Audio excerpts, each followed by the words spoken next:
Breaking news చూస్తున్నాం. Champions trophy తొలి semifinal match లో 264 పరుగులకు ఆల్అౌట్ అయింది ఆస్ట్రేలియా.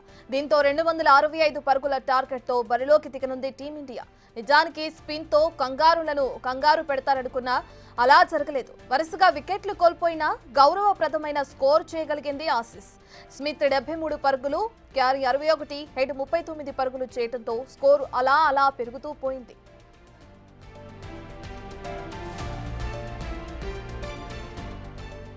ఇక మహమ్మద్ 3 వికెట్లు పడగొట్టి ఆసీస్ బ్యాటర్లను పెవిలియన్ కు పంపడంలో కీలక పాత్ర పోషించాడు. ఇక వరుణ్, జడేజా చెరో 2 వికెట్లు తీగా అక్షర్ పాండ్యా చెరో వికెట్ తీశారు.